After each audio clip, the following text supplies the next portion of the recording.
Hi there, welcome back to another video, perhaps one of the last for this series. So we're fresh back from the IVA test, really pleased with how that went, and particularly the comments from the examiners were really good about the build quality and the brake percentages that I obtained. They were all generally really complimentary, so that's excellent. So now, as you know, this car is for sale. I need to be putting all the nice things, the trim, jack lifters, wing mirrors, etc., back on this car. That is mainly just for the pictures that I need to take to advertise it. However, a lot of the things that you put on for IVA I really think are a good idea. So I am looking at certainly for my next car whether I want seats with built-in headrests. I think that's a really good idea. I think putting the reflectors back on, keep them on permanently, is a really good idea, and a few other things as well. But for the purposes of photo taking and trying to sell this car, we're going to put all the nice shiny stuff on. So let's see what we got to put on first. Okay, so the first thing I'm going to talk about are the sun visors here. This is the correct way of fitting them, particularly if you've got a soft top, because you can fit the soft top into this groove, etc. If you mount them the other way around, then this portion here is proud and sticks up too much. However, if you don't have a soft top, I actually think that mounting them the other way around is a bit of a nicer finish, particularly to an observer, because at the moment we're looking down at the nuts here and this grub screw, etc., whereas the other side has got a much nicer finish, and this is a much smoother kind of finish here as well, so it might look better. So it depends on your preference. However, this way around you are actually able to mount deflect the more air. These will lift up slightly higher than the other way around, so I guess it deflects more air and gives you a much sort of warmer bubble, if you like, inside the car, particularly with the wind wings that I'm about to fit as well. Alright, so I've done the fitting of the wind wings in a previous video, and how to sort of assemble the brackets, etc., on the side. So I'm not going to go over it too much, but basically we need to be removing a couple of these bolts out the side here, and then we can hold up the wind wing with the correct length bolts. Make sure you have the correct length bolts. If your bolts are too long, they'll go further in and touch the screen and it will crack. So make sure you're using the correct fittings there.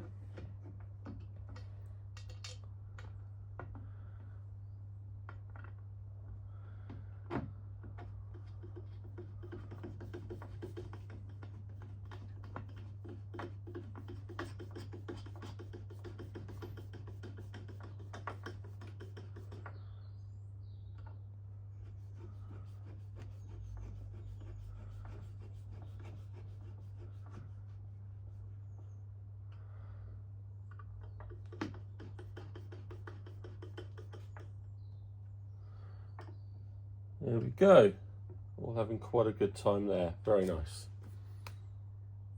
Okay, so next up we're going to fit the spinners. Now for the spinners, for the front wheels, I Loctite both the fittings, the bolts for the nut covers here, and also the grub screws on the actual spinner, because you don't want them falling off, flying off, hitting someone, causing mayhem. So I think it's really important to just Loctite all of that. But for the rear wheels, in the past I have had this nut slightly loosen, so I like to be able to check on this nut quite often, every couple of 100 miles, until I've got absolute confidence that this is no longer going to undo. And you can see I've got some marking paint on there, so I can quickly see if that bolt has moved. And the reason for that is on a previous build, or I think it was a friend's car, he told me that this undid. Well, this has got to be obviously torqued up to absolutely the correct torque, plus a bit, I think, to deform the helicoil inside this bolt so it doesn't undo. So until you've got confidence of that, I like to be able to quickly view it, and all I need to do is take a small Allen key with me, just to be able to whip off the spinner have a quick visual and then put the spinner back on. And I think that's really important to check. And like I said, whenever I go anywhere, if I go to Peterborough to their open days, etc., I'll stop at the 2 services that I pass on the way. I jump out of the car, all of about 3 minutes, and just check that bolt hasn't undone, and it's a good peace of mind. Anyway, so we put on this, and I've got a bit of thread lock in there, and we just get that started, hopefully.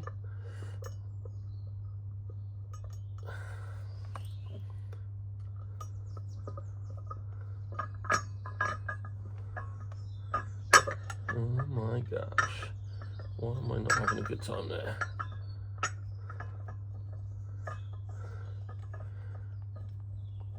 There we go.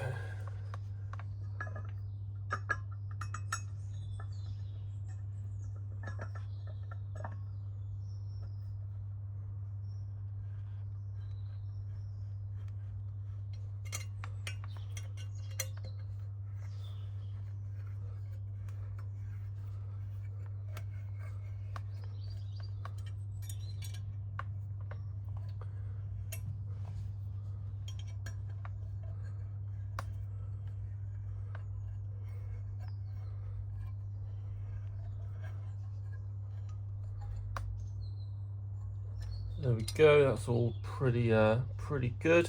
I can still see my marking paint in there when I eyeball it, get a bit lower down. So that's all good. And then we put on the spinner. And like I said, for the rear, I'm not going to put thread lock on.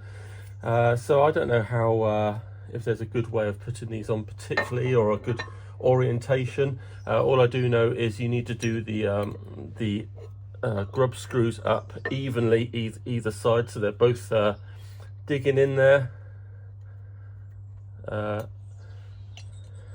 equal amount.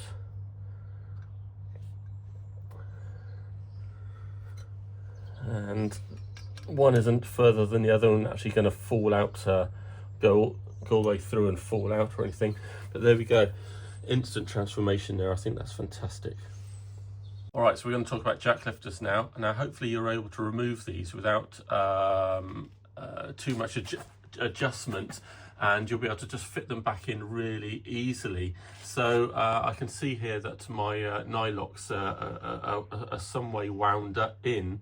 So I'm hoping that's the kind of final position, and I just need to fix them in using the nuts on the front. So let's have a look here. So this is where we're hoping everything lines up. So we've obviously got the bracket in the back here with the 2 holes, and you know, we've made the hole in our body that is now painted and finished. So it'd be a real shame to have to open that up and put a bit of touch-up paint around there, etc. So I'm hoping that we can just fit these in, and there's enough room. So obviously when you're making these holes, do make sure you leave enough room. It would be a crying shame to have to refettle this and go back to messing about with fiberglass and files, etc. So you need to make sure these are well big enough, and also make sure they're big enough in case anyone leans on the jack lifters. These are going to be solid, okay, and the body's going to kind of move and flex around all this. Now there is some movement with my shiny covering here, so that will help if anything is lent on. But I think the hole should be a little bit bigger than you think it should be, if you like. So hopefully this will just fit on here, and I'm going to put a bit of a thread lock on here once I'm happy that all this is going to be ending up in the right place. So yeah, I'm going to just get a couple of spanners, hold the nut at the back so I can do these up nice and firmly. Once I've just ascertained I'm well happy with this. I've got a couple of mil on the inside here. Actually, I can probably just move that out a little bit against the bolt on the inside. Just give me another couple of mil, and I think yeah, I'll be doing it up there. These are nice and straight. I'm pretty chuffed with that. I think I'm going to go ahead with a bit of nylock and finish it all up. Right, so that's the front jack lifters fitted. Really pleased with all that. Got adequate space all around the hole. Just to note, if you do have an issue with it being too close on one side, you can obviously cut this chrome tube at an angle, so that when it's done up, it is obviously pushed against the bracket on the inside, and depending on the angle that you've put on the tube, you can make it. You can direct it. You can make it to point, you know, slightly in different directions. So that may help you come out at a bit of an angle and avoid the edges of the holes that you've made. I'm not sure if then that's going to transfer and the front will be at a funny angle, whether you then need to shape the front to make sure the jack lifters are nicely facing forward. But you know, that is an option, so you don't have to cut into your paint again, etc. So anyway, I'm pleased with all that.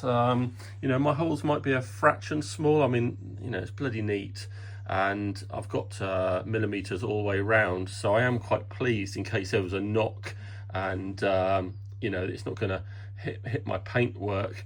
But I think another couple of mil might have been good for future, but you know, you can see that I'm wiggling it there and it's not hitting the edges of the holes. So I think I've got enough flexibility in play in that. I don't know if bodies heat up in the sun and expand and anything would start touching, but that is pretty darn neat, and I'm well chuffed with those. So I'll have a look at the rear now.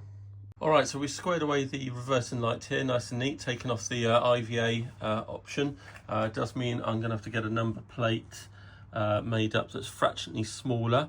So my normal idea is to make a plate up that sits behind this lock, so you can't see it at all, and then it opens up into a larger bit that I just put some tiger seal on and squish the number plate onto, so I don't have to make any holes in the body. So I'll show you that when I get to it and explain it a bit better. I think I put it into a previous video anyway.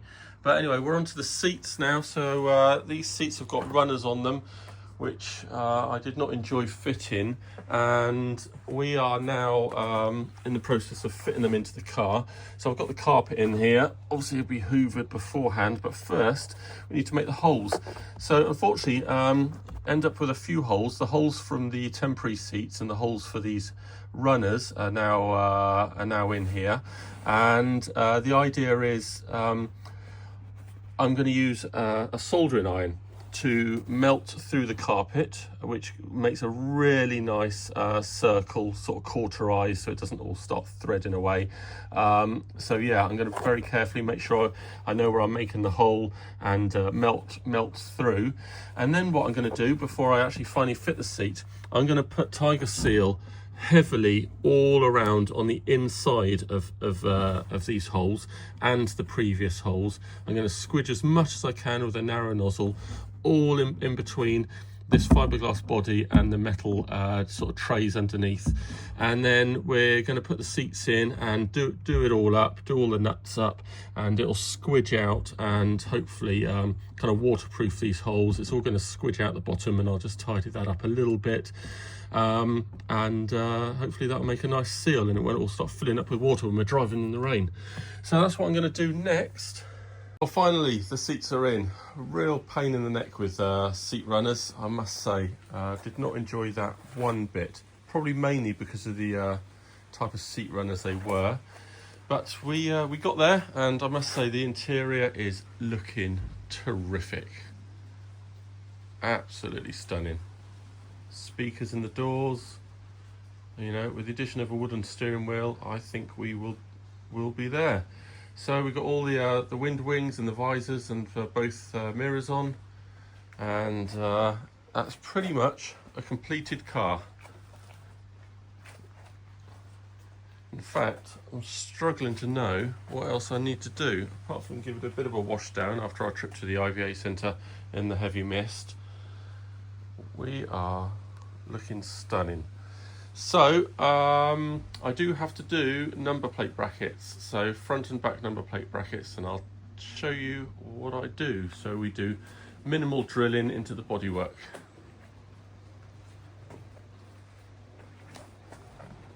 All right then, so number plate fixings. So this is what I plan to do. Any bit of angled metal, but you know, I found a nice bit already angled knocking around my workshop here. So I plan to use this for the front number plate. I'm going to be bolting upwards from the air cooler hole upwards, so you won't see any holes or any fixings or anything at all. And the number plate's just going to be attached to here, just with a couple of bolts strategically through there. And that's what I've done on the previous 3, and it holds it all just nicely out of the way and hidden fixings. The rear, so I've made a bit of a bracket here. It doesn't need to be anything fancy. I've just given this half an hour of time. So basically the time taken part is to get this nicely rounded and exactly to the shape of the lock here, so you can't see it. Now you won't see this top section at all because I will be just taking a little scallop out of the actual number plate, only just slightly, but it will be down to about here. So the number plate will sit from about here up to about here, and then it is a fair amount longer as well. So it's I'm just going to tiger seal this, stick the number plate to it whilst this is attached to the car, so I can get the number plate nice and straight.